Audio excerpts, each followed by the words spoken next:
When I was 10 years old, I was hit by a car.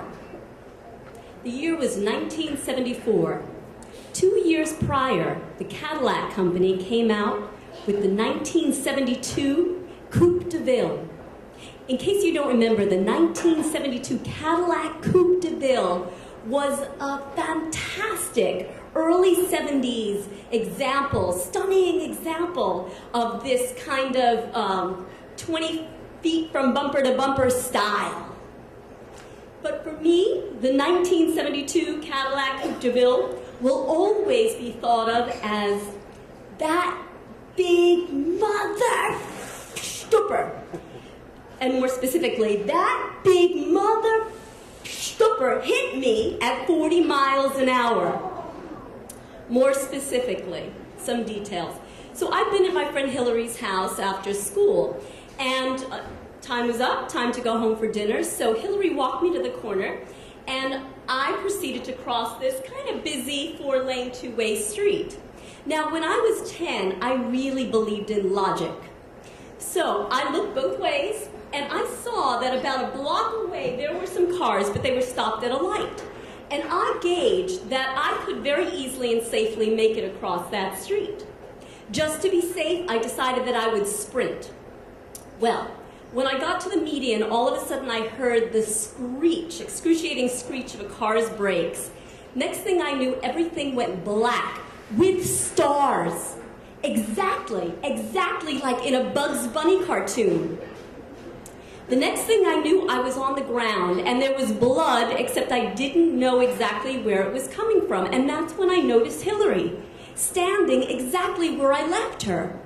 From the look on her face, I could tell that she had never been through something like this before, and she really didn't know what to say. That's why I think what she came up with was actually pretty good. What she said was, "Are you okay?" I took this question very seriously, so I assessed the situation, the mysterious blood. I realized at that moment that I actually could not stand, and so I answered her as precisely as I could. I said, "No!" The next thing I remember, I was on the ground, and Hillary's parents were there, the police were there, gawkers were there, and also there was this ambulance that was supposed to come, except it didn't come, and so the police had to take me to the hospital. Except before the police actually took me to the hospital, somebody else was standing there. And that was the guy who had been driving this 1972 Cadillac Coupe de Ville. He was a middle-aged guy with this kind of frizzy blonde hair, and from my vantage point on the ground, he seemed to have a very shiny belt buckle. But he did not seem to be that concerned about the situation. Later, I found out why.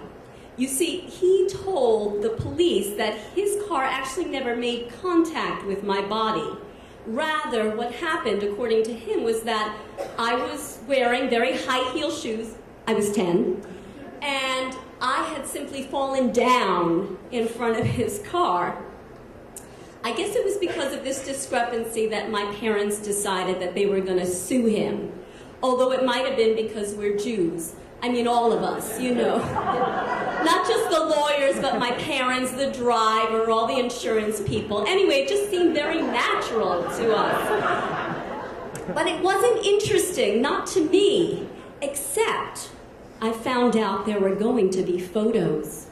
Yes, I was going to have to go to a professional photographic studio and take these photos for the lawsuit. Well, I had always wanted to go to a photographic studio and take professional photos. In fact, I knew that studio that we were going to. I had actually looked in the window of that studio several times, and I had really drooled over these pictures of these pretty high school girls with these pearl earrings. I wanted to be one of those pretty girls in the window in pearl earrings. I wanted to be a model. Even more, I wanted, and even then I knew it wasn't a very logical choice, I wanted to be an actress.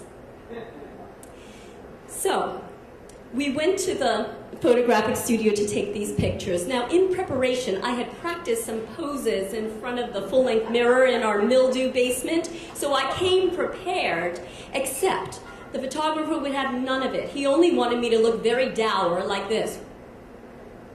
as I showed my injuries, the busted nose, the missing tooth, permanent tooth, the busted knee, and these bruises all over my body. At one point, I thought things were looking up. He took out some makeup, except instead of putting it on my face, he started darkening my bruises. I said, you know, they're dark enough. He said, no, no, no, we need this for the lawsuit. Listen, it worked. We won the lawsuit, which still was not interesting to me, except at some point I caught on that that money was actually mine and I could have it when I was 18. In fact, the day I turned 18, I withdrew all of that money. It wasn't that much, but it was enough for me to buy my very first car. Yes, exactly.